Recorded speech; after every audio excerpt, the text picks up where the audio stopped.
मध्य प्रदेश की हरदा जिले में और लगभग जिले के हेडक्वार्टर के पास ही वहीं पर एक इलाका है बैरागढ़, जहां पर एक अवैध पटाखा फैक्ट्री में एक विस्फोट हुआ। विस्फोट का विजुअल अगर आप देखेंगे तो आपको वाकई ऐसा लगेगा कि किसी युद्ध का दृश्य है। जिस तरह का विस्फोट है, जिस तरह का धुआं उठ रहा है, मलबा उठता दिखाई दे रहा है। लेकिन ये एक पटाखा फैक्ट्री है। कोई इसे पटाखा फैक्ट्री कह रहा है, कोई इसे अवैध कह रहा है। अवैध क्यों कहा जा रहा है उसका कारण आपको हम बताएंगे, लेकिन पहली बात ये कि जिस समय हम ये वीडियो बना रहे हैं उस समय तक जो आंकड़ा मरने वालों का बताया जा रहा है वो 11 लोगों का है। लेकिन अगर आप उन लोगों से बात करें जो फैक्ट्री में काम करते थे या उसके बारे में जानते थे, उनमें से कई अस्पताल में है, तो आपको पता चलेगा कि उस फैक्ट्री में 300 या उससे भी अधिक लोग काम कर रहे थे। सबसे पहले ये समझ लेते हैं कि जो आंकड़ा बताया जा रहा है वो कितना सही है। इस बयान को सुनिए जहां आपको पता चलेगा कि 300 से ऊपर लोग काम कर रहे थे। अंदर 300 लोगों का स्टाफ था सब।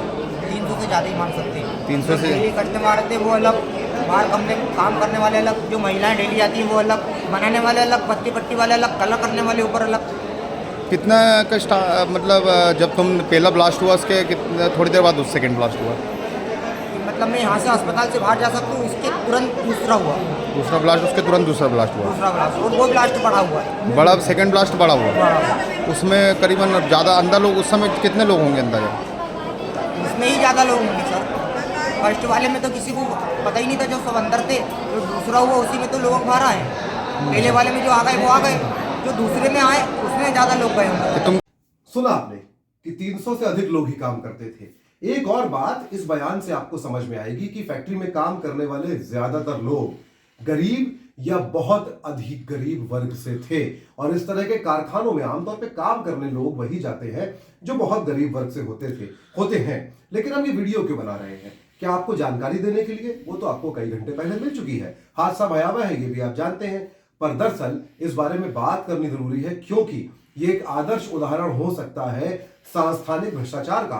ये एक आदर्श उदाहरण हो सकता है राजनीतिक लोगों, प्रशासनिक लोगों और इस तरह के अपराधियों के, जो इस तरह की फैक्ट्रियां चलाते हैं, उनकी मिली भगत का। ये फैक्ट्री यहां पे जितने भी समय से चल रही हो, पर इसका जो मालिक बताया जा रहा है राजेश अग्रवाल या राजू अग्रवाल के नाम से जिसे लोग जानते हैं हरदा में, उस व्यक्ति पर यह कोई पहला आरोप नहीं है। उस व्यक्ति के किसी पटाखे के कारखाने में यह कोई पहला हादसा नहीं हुआ है। कम से कम 5 बार हमारे पास जानकारी है कि उसकी ऐसी ही पटाखा फैक्ट्री में इस तरह के हादसे हो चुके हैं। इसके पहले भी लोगों की जानें जा चुकी हैं।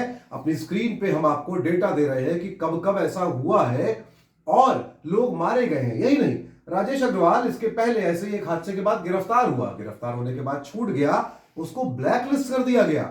लेकिन उसको फिर से पटाखा फैक्ट्री का लाइसेंस मिल गया। कैसे मिल गया लाइसेंस? बताया जा रहा है कि उसके भाई के नाम पे एक नया लाइसेंस इशू कर दिया गया। कोई व्यक्ति जब ब्लैकलिस्ट किया गया है तो अधिकारी या जांच करने वाले लोग, इस तरह की फैक्ट्री जब बनती है उसके लाइसेंस की एक प्रक्रिया होती है। उस प्रक्रिया में जांच की जाती है कि अतीत में इस व्यक्ति का, इस फैक्ट्री का, इस आदमी का रिकॉर्ड क्या रहा है। उसके आधार पर लाइसेंस मिलता है। तो क्या जिसने जांच की होगी या जो अधिकारी होगा उसको नहीं पता होगा कि राजेश अग्रवाल जो है वो ब्लैकलिस्टेड है और उसके भाई के नाम पे लाइसेंस दिया जा रहा है तो वही बनाएगा? यानी कि ये सब कुछ जानते बूझते हुआ। ये एक बार की बात है, इसके पहले 5 बार हुआ तो कब कैसे हुआ होगा? जानते बूझते। इसके पहले उसका लाइसेंस रद्द क्यों नहीं किया गया? वो जेल गया तो आखिर रहा कैसे हो गया? आप या मैं, हम इन सवालों का जवाब ढूंढने निकलेंगे तो उसकी कोई जरूरत नहीं है, क्योंकि मैं, आप, हम सब इस देश में रहते हैं, उत्तर भारत में रहते हैं, हिंदी पट्टी में रहते हैं और हम जानते हैं कि यहां ये सब कैसे होता है। कैसे होता है? बिना नेताओं की, पुलिस की, सरकारी अधिकारियों की मिली भगत के ये हो ही नहीं सकता है कि एक ब्लैक लिस्टेड व्यक्ति को उसके भाई के नाम पे लाइसेंस मिल जाए। हो सकता है किसी नेता या अधिकारी ने सुझाव दिया हो कि भाई साहब अपने भाई के नाम पे लाइसेंस क्यों नहीं ले सकते, घर में कोई हो, पत्नी के नाम पे ले लीजिए। ये इस तरह से ही चलता आ रहा है। अब बात उन लोगों की जिसमें मारे गए हैं। आप अपनी स्क्रीन पे विजुअल देखिए और देखिए ये सब निम्न वर्ग के, निम्नाय वर्ग के, बहुत गरीब वर्ग के लोग हैं। इनके पास चूंकि कोई विकल्प नहीं है इसलिए पटाखा फैक्ट्री में काम करने जाते हैं।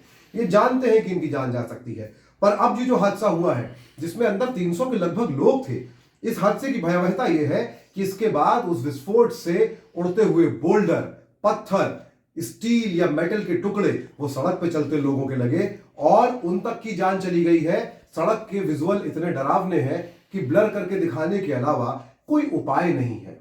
पर सवाल एक है, क्या विजुअल ब्लर करने से सच्चाई ब्लर हो जाती है? क्या ये तथ्य ब्लर हो जाता है कि इस तरह का जो भ्रष्टाचार है, इस तरह की जो आपराधिक मिलीभगत है, उससे अंततः समाज के सबसे आखिरी आदमी की जान जाती है? प्रधानमंत्री राहत कोष से भी फंड आ गया है, राहत और मुआवजा जारी हो गया है, मुख्यमंत्री भी मुआवजे का ऐलान कर देंगे। हर बार जब गरीब मरता है मुआवजे का ऐलान हो जाता है। किसी का हाथ कटा होगा, किसी का पैर हो गया होगा, कोई जीवन भर ठीक नहीं हो पाएगा, 50,000 का मुआवजा घायल को दे दिया जाएगा। किसी के घर का इकलौता चिराग बुझ गया होगा, किसी की मां दुनिया में नहीं रही होगी, किसी के पूरा पूरा कुनबा हो सकता है खत्म हो गया हो, 4 लाख का मुआवजा दे दिया जाएगा। मैं आप में से कुछ लोग कहेंगे कि हाँ, तो मुआवजा दिया तो जा रहा है। मैं आपसे एक सवाल करता हूं, खुद से भी ये सवाल करता हूं, आपके या मेरे परिवार के किसी व्यक्ति की जान ले ली जाए और कहा जाए बदले में हम 4 लाख, या मैं कहूं कि 10 लाख, या मैं कहूं कि 1 करोड़ या 100 करोड़ रुपए आपको दे दूंगा, आप इसके लिए तैयार होंगे? क्या आप कहेंगे कि हाँ ठीक है, ये खेल चलने दो, जान ले लो, मुझे 100 करोड़ दे दो? और अगर आप होंगे तो आप अपने बारे में जानिए, मैं तो नहीं हो सकता। और इसलिए इस तरह की घटनाओं पे सवाल करना, इनकी इन्वेस्टिगेशन होना जरूरी है। अब एक इन्वेस्टिगेशन की टीम बनाई जाएगी, उसमें 3 लोग होंगे। वो 3 लोग कौन होंगे ये बताने की जरूरत नहीं है, जब नाम आएंगे हमको पता चल जाएगा कि वो सरकार के ही लोग होंगे। पुलिस जो है वो सबूत नष्ट कर देगी। ये मामला अदालतों में सालों साल चलेगा। जब भोपाल गैस त्रासदी के पीड़ितों को न्याय नहीं मिला तो इसमें न्याय कहां से होगा? और एक बात, केवल सत्ता पक्ष के लोग शामिल नहीं होंगे। ये जो आदमी है वो जितना पैसा कमा रहा होगा उसमें सत्ता पक्ष, विपक्ष, हर जगह के नेताओं के साथ उसका उठना बैठना होगा। और इसलिए हरदा में अभी तक लोग इंसाफ की बात कर रहे हैं। नेता वो कह रहे हैं कड़ी कार्रवाई होगी, वो कह रहे हैं हमने एक्शन ले लिया है। कोई भी उस आदमी का नाम नहीं ले रहा है, कोई भी ये बात नहीं कर रहा है कि देखिए बिना बड़ी मिली भगत के, भ्रष्टाचार के ऐसा नहीं हो सकता। यहां तक कि पॉलिटिकल पार्टी इस बार एक दूसरे पे आरोप भी ठीक से नहीं लगा रही हैं। आपको समझना पड़ेगा कि ये कैसे होता है। ऐसे लोगों के करीबी लोग हर पॉलिटिकल पार्टी में होते हैं और इसलिए उन पे कभी आंच नहीं आती। आप यकीन माने ना माने, मुझे इस देश की न्याय व्यवस्था पे पूरा भरोसा है कि ये राजेश अग्रवाल फिर से जमानत पे जेल से रिहा हो जाएगा। वो बाहर आएगा, पटाखे की ऐसे ही कोई और फैक्ट्री स्टार्ट करेगा। ऐसे सैकड़ों राजेश अग्रवाल होंगे जो अलग अलग जगहों पर ऐसे ही मौत के कारखाने चला रहे होंगे, जिसमें अंततः गरीब मरेंगे। मेरे घर के लोग नहीं, आपके घर के लोग नहीं। और हम तमाशबीन बने रहेंगे, जो वीडियो वायरल होगा उसको देखेंगे, उसके हिट्स बढ़ाएंगे। अगर सिर्फ यही करना है तो मैं अनुरोध करूंगा इस वीडियो को भी मत देखिए। लेकिन अगर इस वीडियो को आप देख रहे हैं तो आप बोलना शुरू कीजिए, सवाल करना शुरू कीजिए।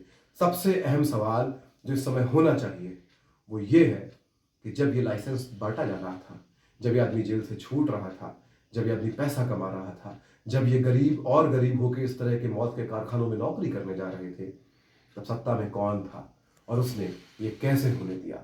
आसपास कौन लोग थे जो विपक्ष में थे, उन्होंने ये कैसे होने दिया?